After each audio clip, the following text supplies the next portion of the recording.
बिस्मिल्लाहिर्रहमानिर्रहीम।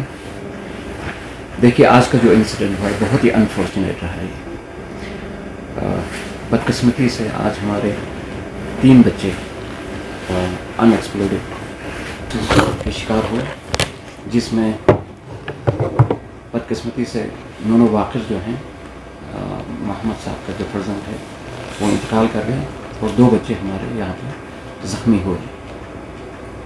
तो सबसे पहले तो मैं मोहम्मद साहब का और उनके फैमिली को कॉन्डोलेंसेस पेश करना चाहूँगा, और शेख साहब और नासिर नूनू को मैं ये कहना चाहूँगा कि हिम्मत से काम लें, और अभी माशाल्लाह हॉस्पिटल में एडमिट हैं, लेकिन बहुत जल्द ठीक होकर यहाँ से निकल जाएंगे।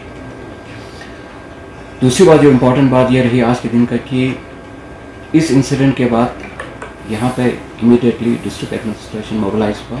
डीसी साहब तशरीफ लाए, सीसी साहब तशरीफ लाए, और ऑनरेबल एलजी साहब यहाँ पे बाद में तशरीफ लाए यहाँ पे, और उन्होंने इमीडिएट एक्शन लिया यहाँ पे। ये बहुत अच्छी बात रही है।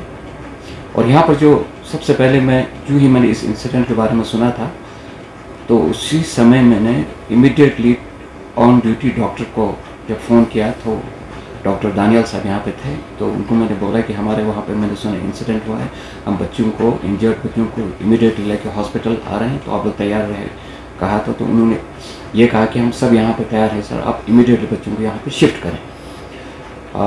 तो यहाँ पे डॉक्टर्स बिल्कुल तैयार बैठा हुआ था। यूँ ही हम यहाँ पहुँचे, यहाँ का जो जितने भी स्टाफ होते हैं सब अलर्ट था। ऑन ड्यूटी डॉक्टर जो था वो यहाँ पे था, और उनके साथ सीएमओ साहब भी पहुँचे, आरएमओ साहब भी पहुँचे, सर्जन साहब भी यहाँ पे था।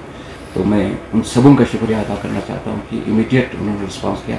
यहाँ पे बाकरिया के जो जितने भी वॉलंटियर्स थे और उनका एम्बुलेंस इमीडिएटली वहाँ पे पहुँचे, इसलिए मैं बाकरिया का भी शुक्रिया अदा करना चाहूँगा कि उन्होंने बहुत ही कम वक्त में एम्बुलेंस वहाँ पहुँचा के बच्चों को शिफ्ट कराया।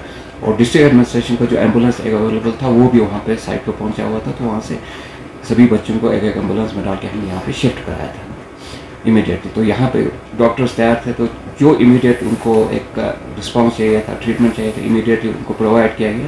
लेकिन बदकिस्मती से एक बच्चा ऑन द स्पॉट वहाँ से ही हालत ख़राब थी उसकी, तो हॉस्पिटल पहुँचते पहुँचते वो इंतकाल कर गया। उसके बाद एलजी साहब ने, डीसी साहब ने और सीसी साहब ने इमीडिएटली हॉस्पिटल के अंदर में पेशेंट से मिलने के बाद मीटिंग किया हॉस्पिटल के अंदर में ही, और डायरेक्ट उन्होंने आर्मी से कॉन्टैक्ट किया। वहाँ पे जीओसी साहब से बात की गई, और उसके बाद यहाँ पे जितने भी इम्पोर्टेंट इश्यूज थे सीसी साहब के प्रेजेंस में, एलजी साहब के प्रेजेंस में मीटिंग हो, चाहे वो हॉस्पिटल में डॉक्टर्स की शॉर्टेज की बात हो, या सीटी स्कैन की बात हो, या आर्मी के साथ इस इशू को बहुत ही इम्पोर्टेंट लेवल पे लेके इस इशू को रिजॉल्व करने की बात हो, वो सारी चीज़ें हॉस्पिटल में डिस्कस हुआ था हमारे यहाँ पर। फिर उसके बाद आप तो जानते हैं कि यहाँ पर जो पश्चिम का जो इलाका है, ये गुरबथन एरिया पर्टिकुलरली, ये 2013 के अंदर में इस चीज़ को वहाँ से जो फायरिंग रेंज था वो हटाया था। उसके बाद आप खुद सोचिए कि अभी 9 साल 10 साल होने को आ रहा है, तो उस पीरियड के अंदर में भी अभी भी बहुत सारे एक्सप्लोसिव्स, इसका मतलब है कि अनडिफ्यूज्ड है। इस चीज़ को आर्मी ने इमीडिएटली इस चीज़ को डिफ्यूज़ करना चाहिए था, डीमाइनिंग करनी चाहिए थी, लेकिन मैं तो ये कहूँगी कि आर्मी की तरफ से सुस्ती हुई है यहाँ। तो इस चीज़ को आज एलजी साहब ने इमीडिएटली आर्मी के साथ कांटेक्ट करके इस चीज़ को रिजॉल्व करने की वो की गई है। और उसके बाद हम हॉस्पिटल से गुरबथन चले गए, वहाँ पे भी हमारे जो रिप्रेजेंटेटिव्स थे एलजी साहब के साथ और फिर डीसी साहब के साथ, एसपी साहब के साथ वहाँ गए। वहाँ पे आर्मी का भी रिप्रेजेंटेटिव था, उनके साथ बैठ के सारे इलाके का बेहतरीन तरीके से उन्होंने इंस्पेक्ट किया उस एरिया को।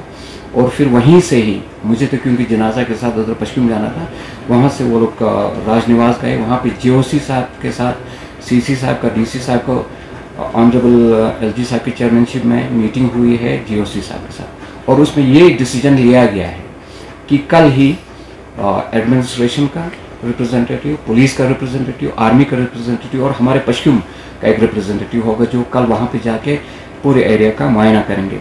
और साथ में ही ये डिसाइड किया गया, इस मीटिंग में ये डिसीजन लिया गया है कि जो इमीडिएट जो एरिया है उसको इमीडिएटली डीमाइनिंग कल ही से करना शुरू करेंगे, और साथ में ही 3 किलोमीटर का एरिया जो है पूरे पश्चिम इलाके को लेकर, कुर्बथाम को लेकर 3 किलोमीटर के एरिया के अंदर में डी माइनिंग और डिफ्यूज़ल का काम किया जाएगा और बहुत ही जल्द किया जाएगा। ये डिसीजन आज की मीटिंग में राजनिवास के अंदर में गवर्नर साहब और जीओसी साहब की उसमें हुआ है। तो कल वहाँ पे इंशाल्लाह हम जाएंगे।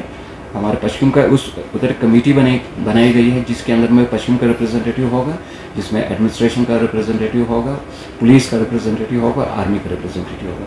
वो लोग जाके कल ही वहाँ पे जाके वो सारा एरियाज़ को देखे, कहाँ कहाँ पे टाइम फ्रेम बना के उसके अंदर में किस किस एरिया में डी माइनिंग होगी वो सब किया जाएगा।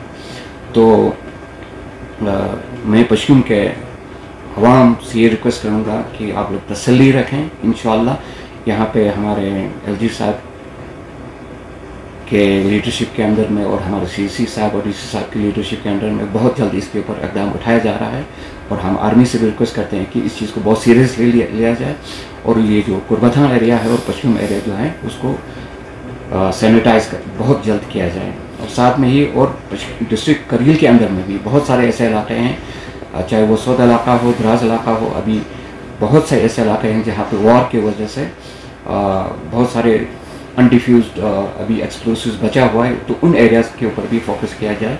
तो मैं एलजी साहब से भी रिक्वेस्ट करूँगा कि आर्मी के साथ बैठ के इन एरियाज़ को भी, पूरे डिस्ट्रिक्ट को भी कवर किया जाए। ngची YouTube एनालिटिक्स से ज़िरबाना ज़ुम से दी चैनल पॉल तखन फीसद अर्दुन अर्दुन सब्सक्राइब मबायो तेन सुक रिंचन लद्दाख एक्सप्रेस लखनी में मंगसुल्ला जुआइन दी चैनल पॉल सब्सक्राइब बाजात।